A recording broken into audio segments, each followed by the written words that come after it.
जो रात दिन काम कर रही है, जैसे रिलायंस है, और एक दुनिया की सबसे बड़ी कंपनी भी भारत में आने जा रही है, वॉलमार्ट। उनका सुनील मित्तल जी से एग्रीमेंट हो गया भारतीय ग्रुप के साथ।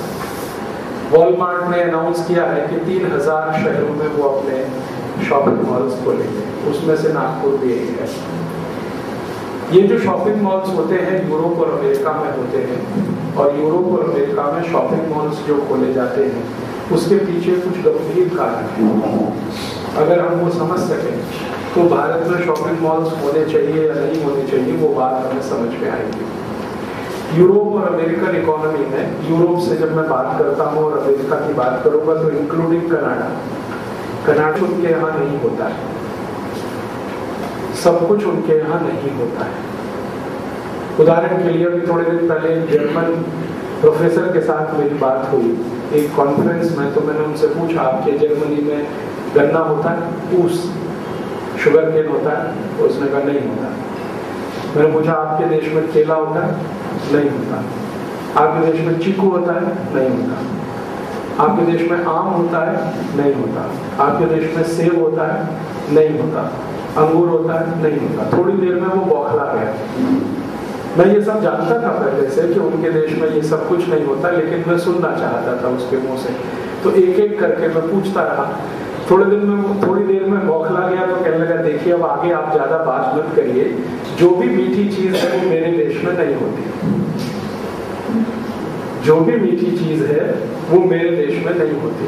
केला है, गन्ना है, संतरा है, चीकू है, ये सब मीठे फल है, मेरे देश में ये नहीं होते।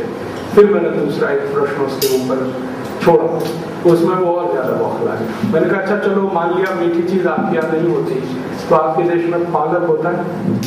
पालक मीठा नहीं है। मेथी होती है? शुरू कर दिया तो फिर बौखला गया। फिर उसने कहा आप ज्यादा आगे मत पूछिए, हरे पत्ते की कोई चीज मेरे देश में नहीं होती। तो ये दो वाक्य जब उसने बोल दिए तो फिर मैंने कहा आपके देश में होता क्या है? तो उन्होंने कहा सिर्फ दो चीजें होती हैं, आलू होता है पोटैटो, और प्याज होती है ओनियन। ये जो उत्तर है ये यूरोप के सभी देशों में आपको सुनने को मिलेगा। तो जर्मनी हो, डेनमार्क हो, नॉर्वे हो, स्वीडन हो, फिनलैंड हो, कोई भी देश में चले जाइए, ईस्ट यूरोप का हो या वेस्ट यूरोप का, अब तो ईस्ट वेस्ट का झगड़ा भी खत्म हो गया है, यूरोप कुल मिलाकर एक हो गया है। तो ईस्ट और वेस्ट किसी भी यूरोप के हिस्से में आप चले जाइए, आपको यही उत्तर मिलेगा कि हरे पत्ते की कोई चीज नहीं होती, मीठी कोई चीज नहीं। अगर हम उनके फसल के रूप में देखना चाहें तो सिर्फ उनके पास 2 या 3 चीजें हैं। एक तो आलू हो जाता है सफेद, दूसरी प्याज हो जाती है, और कुछ देशों में थोड़ा गेहूं हो जाता है, चौथी कोई चीज नहीं। अमेरिका थोड़ा यूरोप से बेहतर है इस मामले में कि अमेरिका में कुछ 8-10 चीजें हो जाती है, कुछ मीठी चीजें अमेरिका में हो जाती है, जैसे लीची हो जाती है, सेब हो जाता है, तो अमेरिका के कुछ इलाके में थोड़ा बहुत केला भी हो जाता है, बाकी कुछ चीजों में गेहूं हो जाता है और कुछ जगह कपास हो जाती है। ऐसी कुछ चीजें अमेरिका, तो अमेरिका यूरोप से थोड़ा बेहतर है। लेकिन महत्व की बात है 14,000 से ज्यादा वस्तुएं इस देश में होती है। Indian council of agriculture research का एक मेरे पास डॉक्यूमेंट है जिसमें उन्होंने लिस्ट किया है कि हमारे भारत देश में पेड़ों से क्या क्या मिलता है और फसलों से क्या क्या मिलता है। एक तीसरा सेक्शन है जंगलों का। तो कुल 14,785 वस्तु, 40,785 प्रोडक्ट्स, गेहूं, चावल, चना, दाल, मटर, केला, अंगूर, आम। ये सबसे महत्व की बात है समझने वाली, भारत के सभी राज्यों में होती है।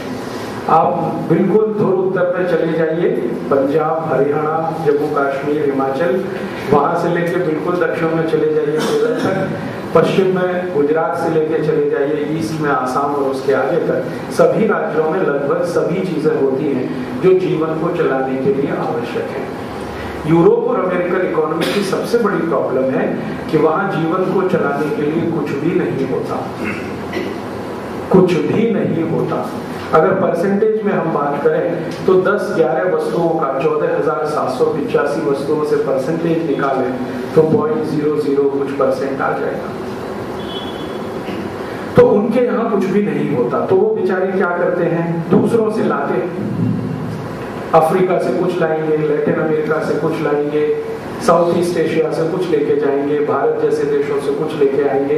तो अनेक अनेक देशों से चीजें इकट्ठी करके उनको अपने जीवन को चलाने में मदद होती है। माने वो सभी देश अधिकतर चीजों में इंपोर्ट बेस्ड कंट्रीज हैं, ज्यादा से ज्यादा उन्हें आयात करना पड़ता है, यूरोप हो या अमेरिका। तो जब वहां अपने उनके देश में कुछ होता नहीं है, ज्यादा चीजें उन्हें आयात करके लानी पड़ती हैं, तो उनके सामने बहुत समस्याएं हैं।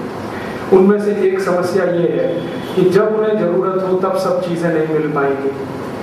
हो सकता है 2 महीने देर से मिले, 3 महीने देर से मिले, 5 महीने देर से मिले। आज उन्हें जरूरत है कि सब्जी खानी है, लेकिन आज नहीं मिले क्योंकि आएगी तो दूसरे देश से।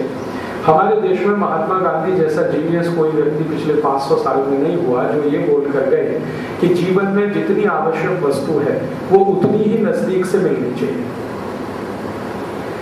ये गांधी जी का बहुत बहुत विद्वतापूर्ण स्टेटमेंट है और इस पर मैं विश्लेषण करूं तो घंटों लगते हैं। वो कहते थे कि जीवन में जो वस्तु जितनी आवश्यक है वो उतनी ही नजदीक से मिलनी चाहिए। जैसे हमको अपनी जिंदगी को चलाने में सबसे ज्यादा आवश्यक है ऑक्सीजन, तो वो बिल्कुल नजदीक में रहनी चाहिए। नहीं मिले, अगर मान लो कुछ ऐसी कल्पना आप करो कि ऑक्सीजन मिले नहीं और उसका सिलेंडर लाना पड़े, तो कितने हिंदुस्तानी हैं या कितने भारतवासी हैं जो सिलेंडर लाकर जी सके। ऑक्सीजन हमें यहाँ चाहिए जहाँ नाक है, उपलब्ध है तो हम जिंदा है। अगर अमेरिका से ऑक्सीजन के सिलेंडर आना शुरू हो जाए इस देश में, कुछ ग्लोबलाइजेशन का ऐसा हिसाब किताब बैठ जाए कि ऑक्सीजन हमें इंपोर्ट करनी पड़ेगी अमेरिका से, तो सोचिए क्या होगा। तो हमें श्वास तुरंत चाहिए, नजदीक में है। पानी चाहिए, वो भी मेरे नजदीक में है। मुझे मेरे घर में पानी चाहिए, कुछ ऐसी व्यवस्था है कि मुझे तुरंत पानी मिले। फिर खाने को चाहिए तो घर के नजदीक खेत में है तो वहां से मिल गया। मेडिसिन चाहिए, वो घर के नजदीक में। तो जो वस्तु जितनी ज्यादा बार आप इस्तेमाल करें अपने जीवन में, जिसकी फ्रीक्वेंसी बहुत है इस्तेमाल करने की, वो उतने ही नजदीक होनी चाहिए। तो गांधी जी कहते थे कि इस मामले में हिंदुस्तान दुनिया में सर्वश्रेष्ठ देश है, आदर्श है। यहाँ जो चीज की जहाँ जरूरत है, आप गांव में चले जाइए, आपको जिंदगी चलाने के लिए आराम से बहुत कुछ मिल जाएगा। ये हो सकता है कि वहाँ मोबाइल फोन ना लगे, ये हो सकता है कि वहाँ कंप्यूटर काम ना करे, लेकिन जिंदगी आपकी चल जाए ऐसा सब कुछ मिल जाएगा। गेहूं मिल जाएगा, चावल मिल जाएगा, चना मिल जाएगा, सब्जियां मिल जाएंगी, दालें मिल जाएंगी, गाय का दूध भी मिल जाएगा, पानी भी अच्छे से मिल जाएगा, सोने के लिए कपास का गद्दा भी मिल जाएगा क्योंकि कपास उनके यहाँ होती है। तो जीवन चलाने के लिए तो सब मिल जाएगा, लेकिन जीवन में जिसको ऐशो आराम हम कहें वो शायद ना मिले। यूरोप और अमेरिका में इसका ठीक उल्टा है कि वहां जीवन को आवश्यक जो चीजें हैं वो कहीं भी नहीं मिलती। आप कभी अमेरिका जाएं या यूरोप जाएं और वहां की किसी बड़ी सड़क पे खड़े हो जाएं और बस देखें क्या हो रहा है। सड़क पे खड़े हो जाइए, उनके जो नेशनल हाईवेज हैं उन पे खड़े हो जाइए तो आपको देखो ट्रक के ट्रक आ रहे हैं जा रहे हैं, लंबे लंबे ट्रक आ रहे हैं जा रहे हैं। और संयोग से 100 ट्रकों को खुलवा के देख लीजिए आप इनमें अंदर क्या जा रहा है, तो उसमें 90 ट्रक्स ऐसे होंगे, या तो उसमें गेहूं जा रहा होगा, या गेहूं का आटा जा रहा होगा, या डबल रोटी और पाव रोटी जा रही होगी। या तो गेहूं जा रहा होगा, या गेहूं का आटा जा रहा होगा, या डबल रोटी और पाव रोटी जा रही होगी। कारण क्या है, अमेरिका में भी सभी राज्यों में गेहूं नहीं होता। अमेरिका में 50 राज्य हैं, सब जगह गेहूं नहीं होता। तो जहां गेहूं नहीं होता वहां गेहूं लाना पड़ता है, जहां होता है वहां से। तो ट्रक में भर भर के वो गेहूं लाते हैं, फिर वो गेहूं बड़े बड़े फैक्ट्रियों में पहुंचाया जाता है जहां उसका आटा बनता है। फिर उस आटे को ट्रक में भर भर के वहां पहुंचाना पड़ता है जहां पाव रोटी डबल रोटी बनती है। फिर पाव रोटी डबल रोटी को भर भर के वहां पहुंचाना पड़ता है जहां शॉपिंग मॉल्स होते हैं। और उन शॉपिंग मॉल्स में आके लोग उसको खरीद कर ले जाते हैं। ये उनकी इकोनॉमी में ट्रांसपोर्टेशन सबसे बड़ा हेडेक है। गेहूं कहीं से लाया, आटा कहीं बनने गया, आटा बन के पाव रोटी कहीं बनी, पाव रोटी बनकर कहीं बिकने के लिए गई। अब उस शॉपिंग मॉल्स में पाव रोटी खरीदने के लिए हर एक को जाना पड़ेगा अपनी अपनी कारें लेकर, क्योंकि वहां किसी के भी घर के 50 मील दूर तक शॉपिंग मॉल्स मिलेगा, या 40 मील दूर मिलेगा, या 25 मील दूर मिलेगा, या 30 मील दूर मिलेगा। तो उनको अपनी गाड़ियों में पेट्रोल जला जला के पाव रोटी खरीदने के लिए जाना और फिर वापस आना पड़ेगा। और वहाँ की जिंदगी कुछ ऐसी है कि सवेरे 7 बजे काम पे जाना पड़ता है और रात 7 बजे तक सामान्य रूप से काम करना पड़ता है। 12 घंटे से कम कोई भी अमेरिकी और यूरोपियन काम नहीं करता। 7 बजे फैक्ट्री में पहुंचना 90% लोगों की मजबूरी है। और जहां फैक्ट्री है और उनका घर कम से कम उसमें 250 मील का दूरी होगा, 200 मील का दूरी होगा। तो घर से फैक्ट्री पहुंचने के लिए 2 घंटे का ड्राइव चाहिए, तो 5 बजे घर छोड़ना पड़ेगा।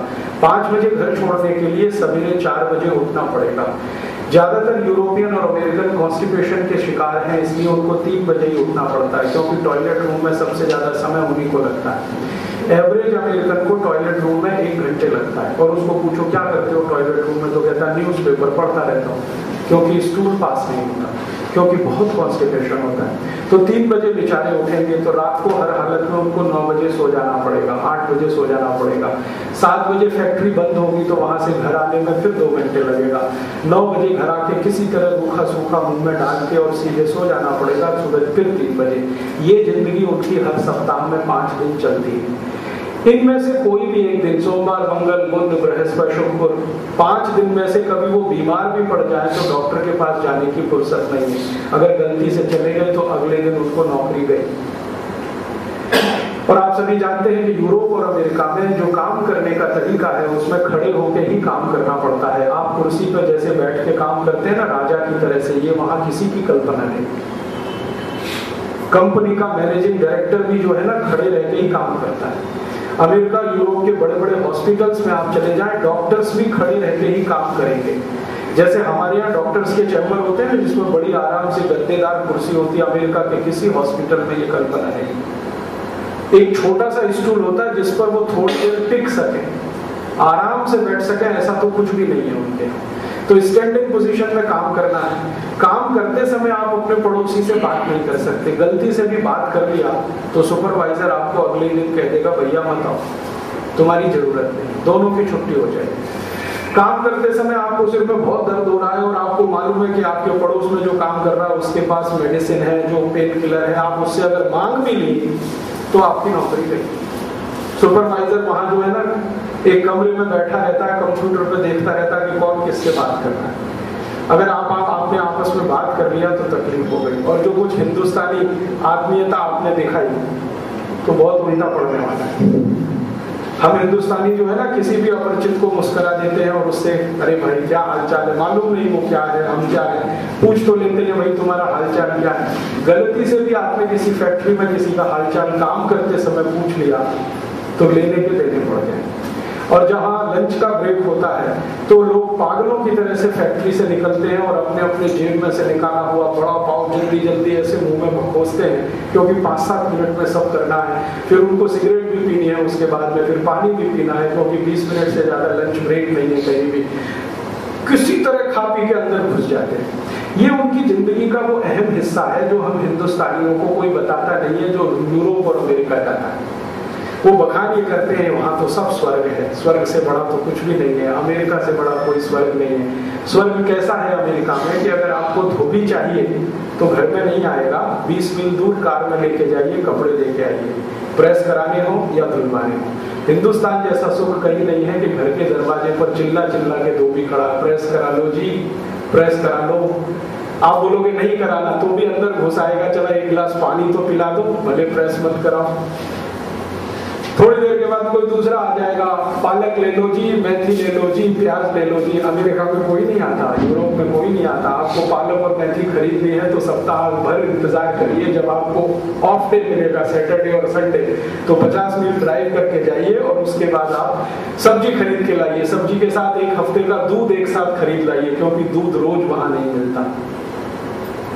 हम जैसे ताजा दूध यहाँ पी लेते हैं ना, और दूध वाला घर आके घंटी बजा बजा के सवेरे 5 बजे ठंड में दूध दे जाता है, ऐसी कल्पना अमेरिका में कोई राजा भी नहीं कर सकता। अमेरिका के राष्ट्रपति को भी ये सुख उपलब्ध नहीं।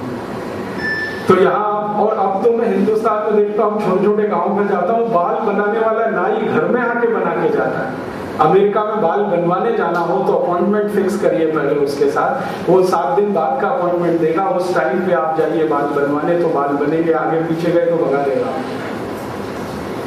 वहां की जिंदगी की कुछ